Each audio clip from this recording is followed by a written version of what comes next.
సంబంధించి మనతో మాట్లాడడానికి బీజేపీ ఎమ్మెల్యే పైడి రాకేష్ రెడ్డి గారు ఉన్నారు. అన్న ఏంటి ఎస్ఏ భూములు తెగ నమ్ముతున్నారు రేవంత్ రెడ్డి, ప్రభుత్వ భూములు అంటుండు, ఏం చెప్తారు మరి? ఎవడబ్బ సొమ్మండి, ప్రభుత్వ భూములు అంటేనే భవిష్యత్ తరాల భూములు. ఉన్నవాడు ఉన్నగాడికి అమ్ముకుంటా పోతే భవిష్యత్ తరాలకు పార్కులు ఎక్కడికి వెళ్ళి తెస్తావు, కాలేజీలు ఎక్కడికి వెళ్ళి తెస్తావు, క్రీడా స్థానాలకు వెళ్తావు, క్రీడా మైదానాలు ఎక్కడికి వెళ్ళి తెస్తారు? రేవంత్ రెడ్డి సొంత ఆస్తులు ఇస్తాడంటే నా పిల్లలకు భవిష్యత్ తరాలకు.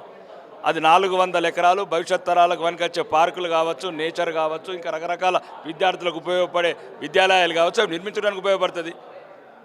రేవంత్ రెడ్డి మన ఇంటి ఆస్తి అయింది ఇది. అంటే నిన్ను అమ్ముకోవడానికి ఇవన్నీ చేసుకోవడానికి నిన్ను ముఖ్యమంత్రిని చేసినరా?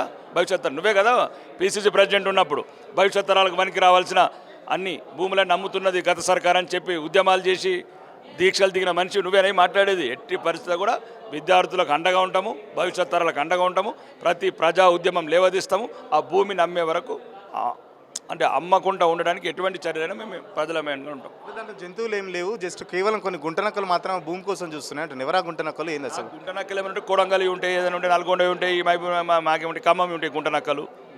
అది ఏముందంటే హైదరాబాదు పాపం పచ్చడి అంత మంచి పచ్చగా మైదానం 400 ఎకరాలు చూడండి.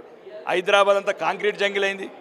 శ్వాస తీసుకున్నందుకు చిన్నపిల్లలు ఇబ్బంది పడుతున్నారు, మహిళలు ఇబ్బంది పెడుతున్నారు, వృద్ధులు ఇబ్బంది పడుతున్నారు. స్వచ్ఛమైన గాలి లేకుండా ఎటు పోమంటూ కొడంగల్ పోమంట వాళ్ళు, లేకపోతే ఏమైనా రేవంత్ రెడ్డి గారిది ఏమైనా మన ప్రైవేట్ ఎస్టేట్ ఉంటే అక్కడ పోతారా? ప్రజలు ఎక్కడ పోతారు హైదరాబాద్కి వెళ్ళి?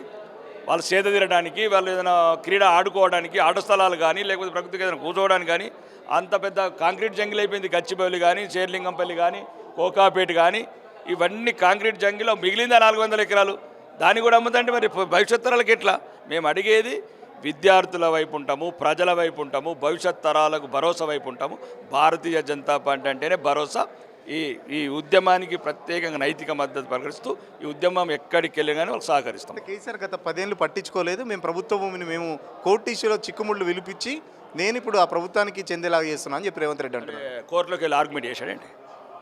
కోర్టులో ఒక మేధావి వర్గము, మంచి ఆఫీసర్లు అయినాక ఉన్న ముందే కాదు 2024 నుంచి కొట్లాడుతున్నారు. అది 2004 నుంచి సుమారు 20 సంవత్సరాల నుంచి మంచి దక్షత గల న్యాయవాదులు, నిజాయితీ గల అధికారులు వాళ్ళు పోరాడారు కాబట్టి 20 ఏళ్ళ తర్వాత అది క్లియర్ అయింది. క్లియర్ అయితే నువ్వు అమ్ముకోవడానికి కాదు రేవంత్ రెడ్డి, అది పేద ప్రజలకు పనికొస్తుంది, భవిష్యత్ తరాలకు పనికొస్తుంది, విద్యార్థులకు పనికొస్తుంది, మహిళలకు పనికొస్తుంది, మిగతా అందరి భవిష్యత్ తరాలకు పనికొస్తాయి అని కొట్లాడారు. నువ్వు వస్తావు ఈ రక దొడ్డిదారిన పదవిలోకి వచ్చేసి అబద్ధాలు వాగ్దానాలు చేసి ఇట్లా భవిష్యత్ తరాలకు చెందాల్సిన భూములు అమ్ముకుంటామని నీకు అధికారం ఇవ్వలేదు. ఎట్టి పరిస్థితి కూడా ఒప్పుకోము.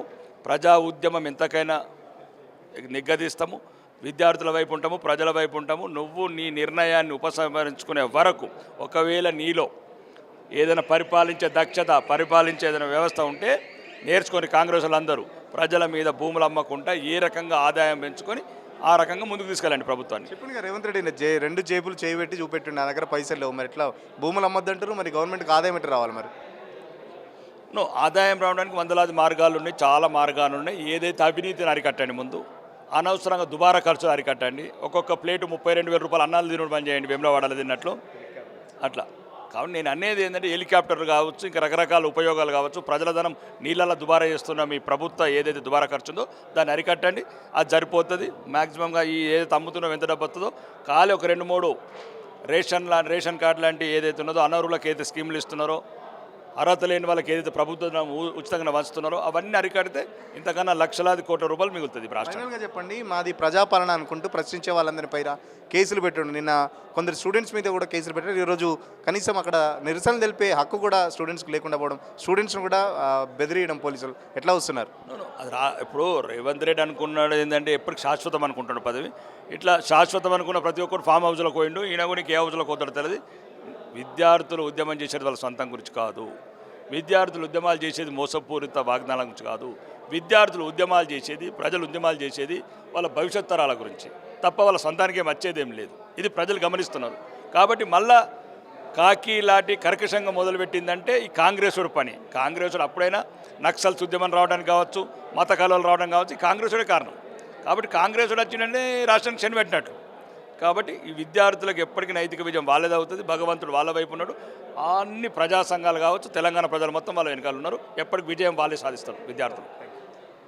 ఖచ్చితంగా రేవంత్ రెడ్డి ఇప్పటికైనా భూములకు సంబంధించి ప్రభుత్వం నిన్ను ప్రజలు తీసుకొచ్చింది భూములు అమ్ముకోవడానికి కాదు, ఖచ్చితంగా ఏదైనా ఉంటే పాలనకు సంబంధించి మేధావుల దగ్గర సలహాలు తీసుకొని ప్రభుత్వానికి ఆదాయ మార్గాలు వేరేలా ఉండాలి కానీ ఉన్న భూములు అమ్ముకుంటే భవిష్యత్ తరాలకు ఏమి ఇస్తామని చెప్పేసి పైడి రాకేష్ రెడ్డి చెప్తున్న పరిస్థితి. ఖచ్చితంగా బీజేపీ పార్టీ ఆ విద్యార్థులు కానీ హెచ్సీ భూములకు సంబంధించి కానీ ఆ బీజేపీ పార్టీ పూర్తిగా అండగా ఉంటుందని, త్వరలోనే బీజేపీ ఎమ్మెల్యేల బృందం ఒకటి కూడా హెచ్సీకి సందర్శన కూడా త్వరలోనే చేస్తామని చెప్పేసి పైడి రాకేష్ రెడ్డి చెప్తున్న పరిస్థితి. వీడియో జర్నలిస్ట్ కిరణ్తో సురేష్ పల్లవి టీవీ, హైదరాబాద్.